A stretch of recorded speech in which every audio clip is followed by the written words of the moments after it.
All right, hi. This is Jonathan Lipp here from the Big Apple Film Festival. Thank you all for being here. So, as you may know, this festival was supposed to happen initially at the Sinopolis Theater in Chelsea in May, and so of course that didn't happen. Now we are presenting the films live at a drive-in in Demarest, New Jersey. In Hillsdale, New Jersey, at Demarest Farms. These screenings have been, we've had 2 nights so far. We have 3 more nights coming up, tomorrow night being August 25th, and then we have August 30th and August 31st. So the first night of the drive-in, we had the LGBTQ program, and we have the filmmakers with us now, and I'm going to introduce our moderator, Amy Klewitz. Hello, Hi. Amy. How you doing? Hi, I'm good. Okay. So I'm going to hand this over to Amy now, and Amy, take it away. Great. Hi, guys. Thank you so much for being here. Welcome to the Big Apple Film Festival. So I just want to go through really quickly, and I want you guys just to talk about your films and give us a little bit of background. Also, if anybody else watching has a question for any of the filmmakers, feel free to, you can type it in, and we should be able to see it and relay the message. So I'm actually gonna go one by one here with whatever the order is on my screen, as opposed to going through the order just for the people who are here. So I have Michael Barr. I see you. Do you want to wave? You might have to unmute yourself. There we go. Hey, how are you? I'm good. How are you? Great, great. Thank you so much for having our film, both virtually and at the drive-in. It's very exciting. I would say wasn't out here in California for it, but yeah, you're in California right now? I am. Yeah, I'm in Pasadena. So okay, great. Well, tell us the name of your film and a little bit about it, if anybody watching hasn't seen it, and just a little bit about your process, like what inspired you. Sure. Yeah. So our film is called Dear Aunt Noa, and it was sort of inspired by conversations that I had been having with a very good friend of mine, Dana Elia Levinson, who plays Noah in our film. And I'll spawned off of this idea that I myself, as of a couple of years ago, just considered, but was an actor and looking for a way to create real footage for myself and for Dana, based off of conversations we had throughout our 20s, regarding this increasingly polarized society we were seeing, and this idea that we have different survival needs depending on the individual in society, and that our media, which it makes sense, our news media wants to create sort of this clique culture, which essentially translates to something of a division, And while there are certainly hateful individuals out there, and then some, absolutely, we thought, well, what about the conversation between 2 individuals that really, really love each other deeply, but have completely contrasting survival needs? One being a member of the LGBT community, and another being a member of middle America working class. And we wanted to sort of present that conversation because we didn't think it was being, discussed right. Yeah. So, and the process itself, for me, it was very important as the writer to allow Dana to speak to the trans experience. I am not a member of a marginalized community, and I really would never presume to speak for one. So I made sure that she was writing her own lines, or making the lines her own, or vetoing content that might not have jived with her and her experience, so that was important to me. And then just bringing on a team surrounding me that really could bring their own perspectives and their own opportunities, and bring it far beyond what my little mind and brain and eyes could see and do. So that's just snowballed into what our film is. You created. Kind of to go back on what you were saying of, being sure they have their own voice. Did you allow a lot of improv on the set? What was it? Yeah. Yes. So we actually we had a number of moments in the piece between Dana's character and my character that were just fully improvised. We also had in the actual piece, there's a confrontation with another table at the wine bar we're at, and that was completely improvised. And in fact, a few of the people at that table are on this call today right now. And that was probably the most interesting part of the process for us because I had three very, very, very nice gentlemen at that table who were told to be incredibly transphobic. And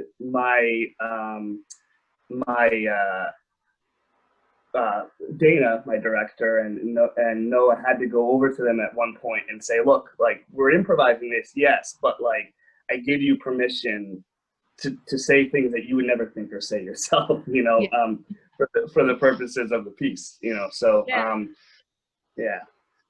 That's fascinating. How long did you guys shoot for? We shot over 2 days. Okay. And we did. We had to do some pickup photography later on. You know, once we realized our trial and error didn't work out for all of our inserts. So. Yeah. I know there's like two different schools of that, of whether some people love improv on set and some people, you know, like to stick to the script. But Right. definitely like your point of, you know, wanting there to be an authentic voice in it and having that kind of. Yeah. And we had to make sure we were marrying like the points we needed to get to, of course. So there was obviously the scripted elements of it. But just from my background as an actor, I always appreciated when I was allowed to embellish on set when appropriate. You know, it has to be appropriate.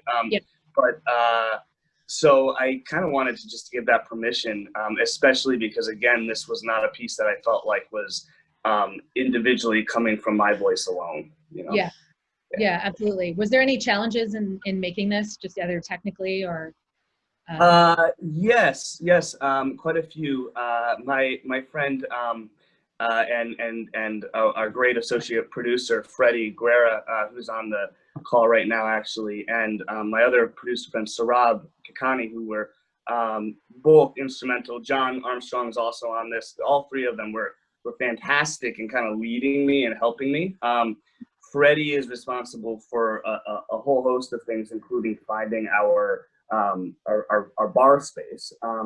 But unfortunately, about a week before, we had sort of the rug pulled out from under us, and we had to find a new space that he found for us again. You know, so that was probably the biggest technical hurdle, because then all of a sudden our shots changed completely, and our timing, and even our scheduling, and we lost some people, and you know, so I mean, the perils of making a film, right? I'm sure. I can definitely, you know, sympathize with that, and also trying to produce a film. Right. Great. So I was just gonna ask Michael, how did you and Dana connect? How did the collaboration come about? Yeah. So you know, it started when she was actually out here because she had a different film she was in premiering here in LA. So she was out here staying with me and my wife. And that's when the sort of this idea of the script came about. And then it just sort of became a situation of more or less like, you know, using Celtics online, you know, and we even had moments where I would write in a line and she would type her response, kind of thing. There's a lot of coordination that way, and then just a lot of checking in, you know, because she had her own projects and her own busy life going on. She still does. So I wanted to make sure that anything that I was putting forward, I was getting the okay from her as our director, but also as, like, you know, a very authentic representation of her role, you know. So more or less it was me checking in with her or us working like directly virtually together. So. Yeah, that's great. That's terrific. So anything else you want to let us know? Where can we see this next? Yeah, so we're making the rounds right now. I'm sure, as a lot of the filmmakers here can attest to, things have adjusted or changed a little bit. So a number of our screenings are now in 2021. We also have a few other virtual screenings throughout the rest of the year, and then we'll see where it goes from there. The thing is, it actually also doubles as a concept short for a larger ensemble feature. So we're sort of using it as a calling card in a way too, to discuss a feature that deals with, I suppose, the moment before the moment before the fall, so to speak, now in 2019, but of modern, the nuances and the grayness of modern American identity, and all of our storylines will kind of cover that in one way or another. So this is just a little sampling of that, and we're hoping that it grows into something bigger. Great. Yeah. All right, thank you so much. Thank you. Yeah, and congratulations for being here. Thank you. Congratulations to everybody here as well. Yeah, great. So let's move on to the next one. Parker, I'm looking at you. Wave. There you go. Unmute yourself. Hi, Parker. How are you? I'm doing pretty good. Yeah. Yeah. So tell us about your film. Give us the title of it so everybody knows, and yeah, tell us a little bit about your film and your process. So my film is AND 1139, and so basically the movie was my junior film at Ringling College during my junior year. We have like a thesis project sort of for everybody junior year, and then we did then you go into senior year, do another senior project. So this was from my junior year last year. Mm-hmm. So basically the idea came from me when I was trying to figure out the script I was going to write, and I had to come up with like 3 ideas as part of the assignment. And pretty much I had watched George Lucas's THX 1138, the original short from USC, and just it had the remotely nowhere near each other on terms of anything other than like I watched it and I was like, I just want to make something in the realm of sci-fi. Uh-huh. And so I was trying to watch a bunch of movies, and so I watched things like Her and the new Blade Runner and things like that. And so I just felt like I really wanted to do something in the sci-fi realm. And that's kind of where it like started. And then I had the idea for this whole android human relationship story and wanted to create something that instead of it being a negative thing as a positive thing, it's like if maybe in the future this is a reasonable situation for some people type of story. So it's kind of really where it stemmed from. And like the only way I felt like I could really write it in a way that could be taken more seriously was to actually put it in a situation of these 2 men, because I like exploring, for one, the emotional vulnerability of men, but I felt like if there was, it would take away from the story a bit if I had done a more generic, like straight heterosexual thing, just because of it would seem like it's a sex bot and no one would take it seriously. And that's kind of how I was like, this is the only way this really feels right to me, type of thing, to tell this story. And I was drawn to it more that way. And so that's kind of how it came about. And then, yeah, it was a 2-day shoot with no availability for pickups or anything, because we only get 2 days and that's it, and everybody's on to the next project. It's like every weekend you're in a different movie situation. So that's what we were doing. Where did you shoot? Sarasota, Florida. Okay. Which is where I'm at right now. So, okay. Yeah, I love that everyone's from all over. I'm assuming shot this pre-COVID. Yeah, right. Yeah, definitely. Well, yeah, it's shot October 2018. Oh, okay. So, yeah, way pre-COVID. Yeah. So my senior project got shot, like literally was the day we were told we weren't allowed to come back to school. So on the last minute finished that one. Yeah. During COVID. So this one, that's kind of how it started. And it, like Michael said, it's kind of more of a concept piece. for something larger. Like the idea in general needs to be something really fleshed out more, and is really what I want to do with it, is to have something that's, you know, a longer story and really develop it out so that it could be really explore that idea of like, is this actually an option in the future? I think that's the biggest thing. And, you know, maybe it's not a bad thing, because generally it's always shown as a bad thing. And like, I like the idea of having that level of like a Black Mirror-esque where it's like, but like one of the very few happier episodes type of thing. So yeah, that's kind of where it stemmed from, is just a lot of watching of sci-fi things and pulling things I thought really drew me in. Now, is sci-fi usually your genre? Like, have you written other stuff, or do you usually write sci-fi?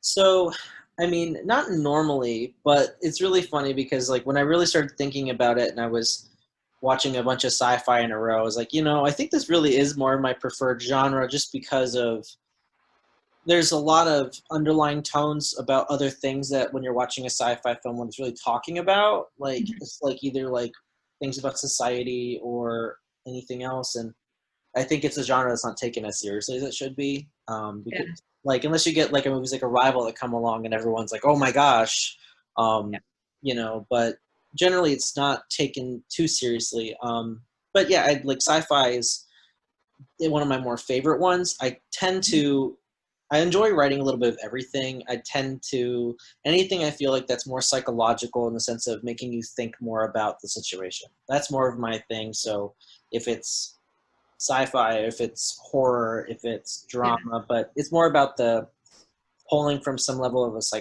psychological thing is what I tend to like to write into. Is what you're more attracted to creating. Yeah, that's great. So this is sort of the beginning of the road for this. Is it, or what are your plans for this film? Well, it's getting towards the end of its festival run. So because it's got a couple more festivals that it's in, but eventually I'm going to release it online through Vimeo. But basically the plan is to develop the feature so that I can actually make the feature. That's the real goal for that film, is that I really want to make that into something larger. So it's towards the end of the festival run, so I'm, you know, sad about it, but also glad to get it out so people can actually see it more. But the virtual festivals are helping too, because now you can watch them anywhere. Yeah, that's very true. That's very true.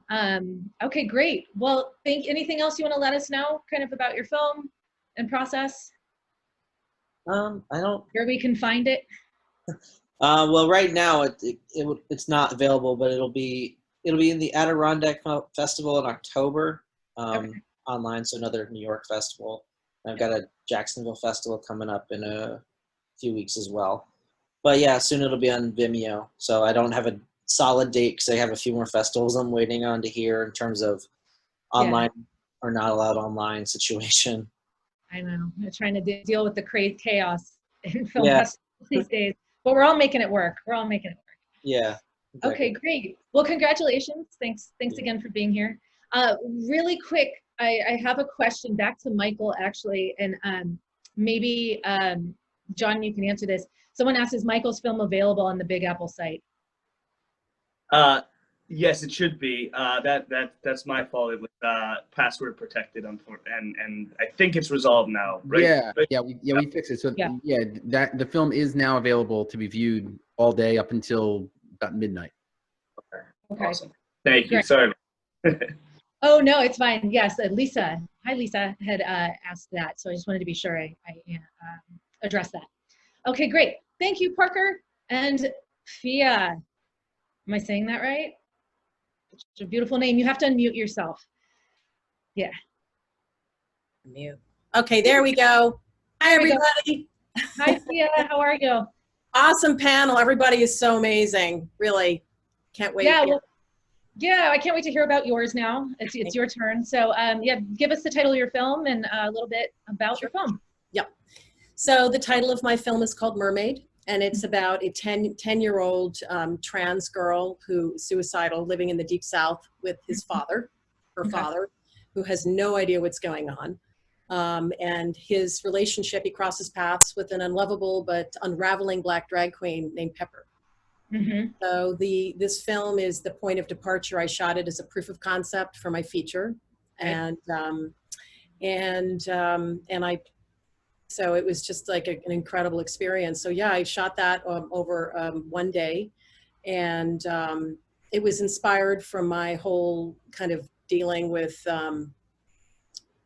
I wanted to adopt a child years ago, and I started looking into adoption, and then I found out about all these terrible stories about how Black couples and trans couples and gay couples couldn't adopt children. So kind of the seedling of that came out of that, and then it's really changed. I feel like I've had a trans education myself. So Yeah, that's interesting. And so how long did it take you to fully write this? Or well, I feel that, I mean, it's been, the first iteration was like 6-7 years ago of this feature script. Uh-huh. And then I really changed it so much. And then the Mermaid is it's the metaphor, obviously, of the chrysalis, of Cassie's embodiment of Mhm. her, beautiful, feeling whole, feeling this really at one with her fluidity and becoming this beautiful, this woman, this girl that she always wanted to. So it took me a while, and I did a lot of research. I talked to, just the stories of the bullying of the parents of these kids. Yeah, what was your research process like? Who did you talk to? How did you go about researching this? I mean, there's a lot there now, which is great, but yeah, there's a lot of research, and I did a lot of research online, but then I started reaching out. I talked to Chaz Bono. I had lunch with him. He's amazing. He wanted to play this Italian club owner in one of my first drafts, and I was like, all right, cool, and it's different now, the feature, he's great. Yeah. But then when I really started delving in to get the voice of because I really want to show what I try to do in the little short, and what I want to do in the feature is to really show this child waking up into her true gender. Yeah. And show sexuality through the lens of a child who's going into a club and seeing two men together and two women and a beautiful woman with a beard and things that are just like this Alice in Wonderland, but she feels like she finally belongs. So with the research, I talked to, it was hard to talk to little kids, so I'm still trying to do that. But I talked to teenagers and sat down with them for, a day and listened to their stories. And what I was really struck with was not everybody, it's so personal. Each story there's no one story of like, I just decided I was a girl or I decided I was a boy. It's very personal. Mm-hmm. And the takeaway for me was the feeling of this one Ami was telling me, I just wanted to have curves. I always looked in the mirror and just thought, can I have curves? And I said, oh my gosh, I always wanted to have skinny little legs like you, Yeah. And her paintings, I went into her bedroom and it was paintings of all these beautiful torsos. And so that's what made me like the mermaid spinning and seeing the torso and seeing the femininity. Yeah. And so Cassie in the feature will be looking at herself, please, is something happening or changing? So I think the thing that was really very moving for me was when I talked for 8 hours to this mother. She was parents of a little boy. Aiden is now 15, 16, and he's and his whole experience about being bullied. She is a Christian minister. And she just sat there and aghast as these people in church got up there, and the minister is talking about how if you're gay, you're trans, you will go to hell and all this stuff. And she's looking at her son, and they left, and you think they're up in upstate New York. So we think, okay, it's liberal, but it's not. There are they're conservative pockets.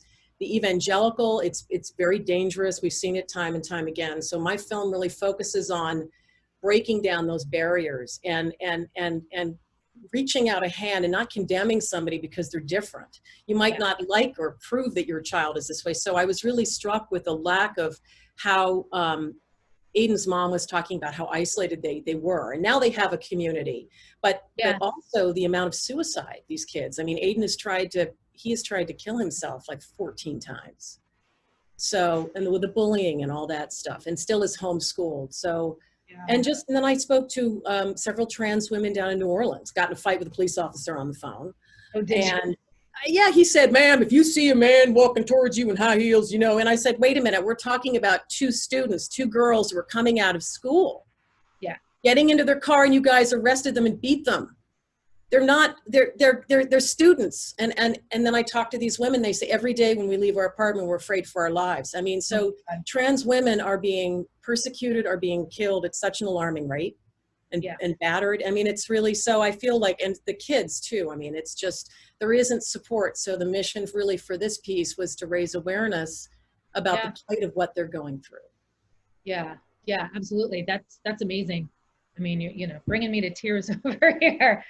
And it's so relevant to the times right now. So, and I think it's super important that films like this are made. And I see Brett definitely shaking his head a lot there. Agreeing, we'll get to you in one sec. Yeah, so talk to me a little bit about, really quickly, you shot for one day. Was it a crazy one day? How did you go about casting? You know, it's very interesting, Amy, you know, from being an actress all these years, you think, you know, you think we don't understand, you know, when you walk in the room, there's so many different components that go into casting.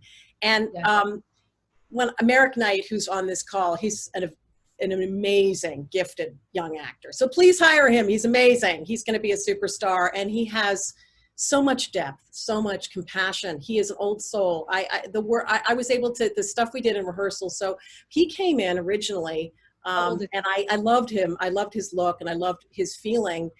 And Merrick, you know this, at the beginning, he wasn't necessarily my first choice. I was looking at this other boy that reminded me of Tatum O'Neal. And so I was like, oh, you know, this kid's probably going to get it. And then Merrick came in, he had sprained his ankle, and he was so vulnerable, and he has that long hair, and he just looked tired, and he was so present, so vulnerable. And he was Cassie. And the way he was so innocent, he said, do you want to be a woman? I mean, these are just the innocence about who are you, and there's no judgment. I just want to know, I'm looking at you, and I'm seeing part of what I want to be.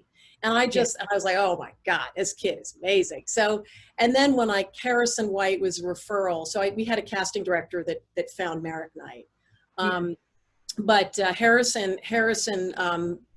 White that plays, who plays Pepper, is an amazing actor. He's been on Broadway, very gifted. He just came in and he was Pepper. He brought it. He was so there. And I was just like, I just thanked him. I hugged him. This is pre-COVID. Yeah.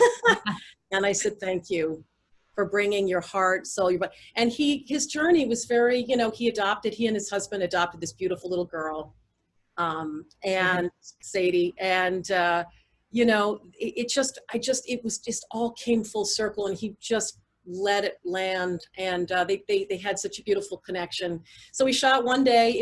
You know, I prepared a lot because I know from hearing and doing my research, it's all in the prep, because something will and can go wrong, right? Fellow filmmakers, something's going to happen, you know, and it was really daunting. I have a kid. This is SAG low budget. I had to get a permit, you know, right like 10 minutes before the permit office, I had a problem with insurance, you know, I'm like, calling my brother at Prayer Pictures, you know, and then dealing with that, and then having to kind of bribe the apartment building, because I mean, I'm drowning a kid. A kid is drowning in the pool.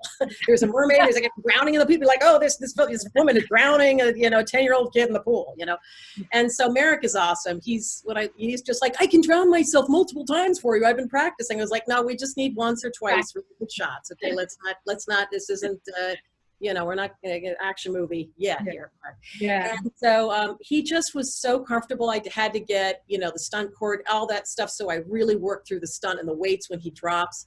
But when you know, there's, of course, with everything, you know, you just, you have a vision for it, and then you have to move quickly because the sun's going down and you want to have more coverage. And looking back, yes, I kind of wish I had the dad in there, but you know, you have one day, it's very expensive. It's hard to get everybody to work. It's hard to get people to work for free in California.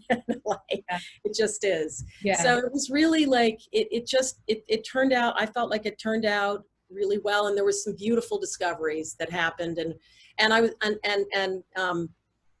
Christy Sack, Merrick's mom, she's amazing, and she really worked with me and with the teacher because I'm only allowed to shoot 7 hours with a minor. Yeah. So that was really cool, and they really worked with me, and so it all came together. But we did have to reshoot the mermaid because her tail is 16 feet long. You know, she was the first person that showed up at the audition. She's like, "I'm the mermaid. I saw it. I love this film. I was like, I said, the good news is that the good news is there's no one else auditioning for the mermaid, and so you got the part. The bad news is you're the only person that auditioned. So Yeah, she's great. So yeah, we had to reshoot it in her pool. We got it, but it just came together in a really magical way. And thank you. Of course. And where can we find it next? I'll be in the Lady Filmmakers Film Festival coming up, and then I think they're just waiting for other notifications and stuff. We just got some great feedback from Slam Dance. They said they loved that. They said my script was great. The screenplay competition, so that helps. And I've started raising some money for the feature, and you know, it's a process because people are like, Georgia, the COVID numbers and all this stuff, and I'm just like, oh God. Even for 21, it's, we have to jump through all these hoops. So yeah. It's definitely, pray to the filmmaking gods, right? Yeah, definitely. Well, thank you so much. That was really informative and really wonderful. Thank you. Yeah, great. Thank you. All right, Brett, last but not least, how are you? I'm great. How are you? I'm good. Okay. So tell us, this is Brett, tell us the name of your film and a little bit about it. Give us an intro. Sure. So first of all, congratulations to all you filmmakers. I actually went to the LGBTQ block at the drive-in, so I saw all your movies. Great. Yeah, thanks for being there. That was really nice. Thank you. Yeah. So I am the writer and an actor in the short film Diary Room. Mm-hmm. And it follows a man that I play who recently was the runner-up on the reality show Big Brother. And with his earnings, he goes on a solo impromptu trip to London and meets a handful of strangers who kind of help him deal with a variety of deep, dark truths he revealed on television in America that he didn't expect to. But there was the diary room, and away he went. So, go ahead. Oh no, I was gonna say who's the director? The director's name is Ben Mann. Okay, great. And what was it like for you, both writing and acting in it? Yeah. Was that? I love it. I mean, it's about the third short film where I've done that process. So, and Ben is a frequent collaborator of mine. So there's a good chemistry and energy between us. And there's also an understanding that he's working with the writer. So things are they can be a little loose, so. Do you self-edit as you're acting? Are you like, I should have wrote that differently? Or are you able to kind of just let go? It's funny. I mean, I'm very meticulous as a writer. Mm-hmm. So going into filming, actually, I have already said so much out loud in the writing process, including cutting words off, cutting sentences off, making it very conversational. So I've already kind of done that. So not much changes a lot, but we do leave a little wiggle room for just human nature and minor adjustments. Yeah, that's great. Where did you guys shoot? So we shot it in London. Oh, wow. Okay. Yeah. What was that like? I mean, that's, on location. It was so cool. I mean, so that was kind of discussed in advance. So I have a good relationship with this company called Mann Brothers. So Ben is a part of that, and they are London based. So when I went to writing this, I said, well, I'm going to fly to you and we should do it there, because all the resources are there. Your production company is there. So that was already understood going into the writing. How can I get my character to be in London? Great. Yeah. And you hired crew and everything out there? It was... Yeah, the actors are all London-based, and so many of the amazing people who worked on the movie are part of the Mann Brothers production company. Were Great. you were planning to shoot in London from the beginning when the script was first written, or was that decided later? When the script was first written, right? So the first step that happened was, hey Ben, like, can we collaborate on something? He said yes, gave me the green light, and I said okay. Now, the wheels are in motion about. I just think it would make more sense for me, one person, to go there where there's all of you and all these resources. So I'm going to make that happen. Do Yeah. you feel the location, like being in London, did that sort of, in a way, like play a character, so to speak, in this story? Like, what do you think would have been a very different film had you not shot it there? I don't know how different the film would have been, but I will say that there was really something to being a fish out of water for real amongst the entire crew, the entire set of actors that I'm engaging with. I really was, and that's the same situation that the character was in. So I think it only enhanced that energy. So I'm happy that it ended up being that way.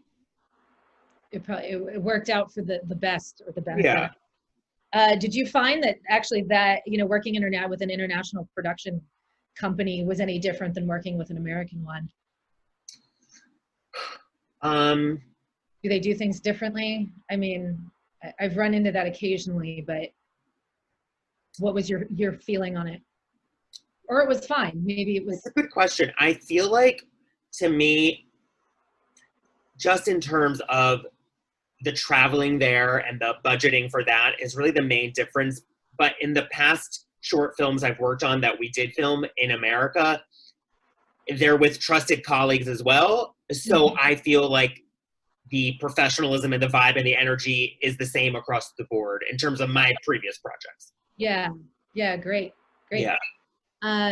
So what, where are we finding this next, or what's your kind of journey or hope for this?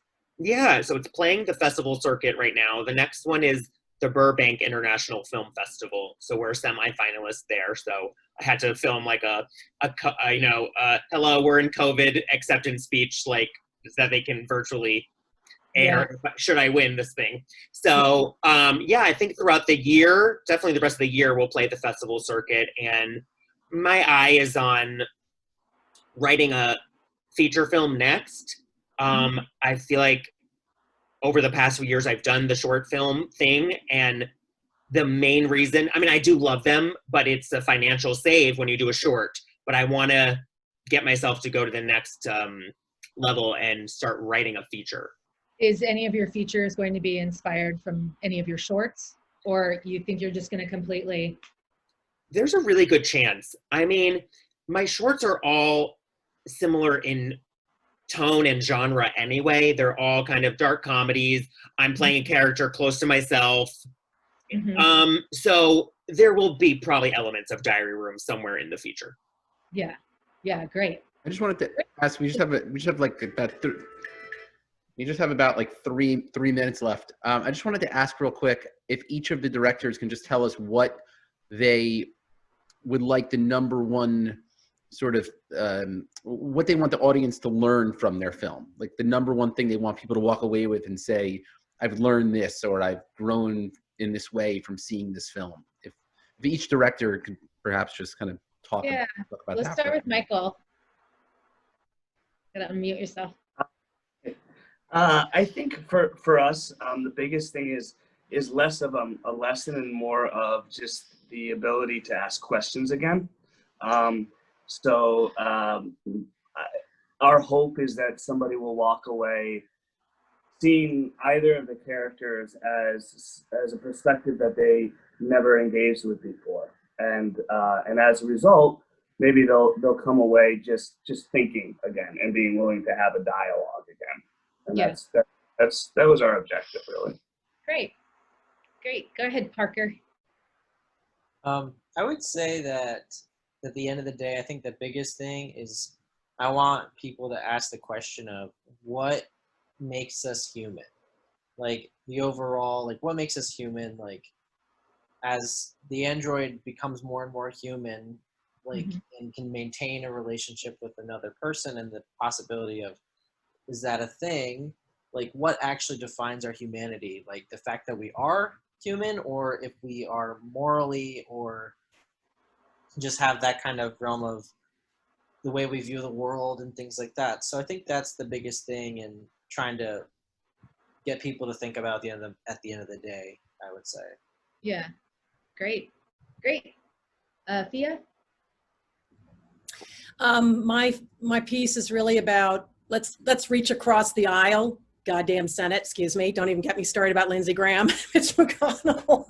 We could all go on, and stop condemning people because they don't look like you, because they don't act like you, because they don't love who you love. Mhm. Accept them and stop persecuting people for being different. It's the Yeah. bottom line. Yep. Great. Go ahead, Brett. Sure. Also, there is a question. Would love to see Diary Room, but it's private on Vimeo. Yeah. Do I have to do something about that, or do y'all do that on your end? So yeah, the Vimeo link, it may be password protected. Hmm. So if that's the case, you have to just remove the password. Oh, okay. That's on your end, I think, if it's Vimeo. Yeah, you would have to if you have a password on there, you'd have to remove it. I see. Okay, Yeah. so to that person who asked that question, I will work on that. Lisa, check that in. So in terms of your question, Amy, and I would say I want people to walk away from Diary Room feeling a little less scared to tackle their inner demons and insecurities, and that the vulnerability of bringing those demons and insecurities to the light is actually very powerful and freeing. Yeah. Great. Yeah. Love it. I love everything in this whole block here that everyone has said. Well, I think we're going to wrap it up because we do have another block after this. But thank you guys so much for being here. Yes, thank you. And we do have the drive-in going on for another 3 nights, tomorrow and then August 30th and August 31st. If anybody happens to be in the New Jersey area or wants to travel, it's Demarest Farms in Hillsdale, New Jersey. So it's the Big Apple in New Jersey as of now. Yeah, great. And hopefully we can all see each other in person someday in your films. But for right now, thank you guys so much for being here. Thank you, everyone.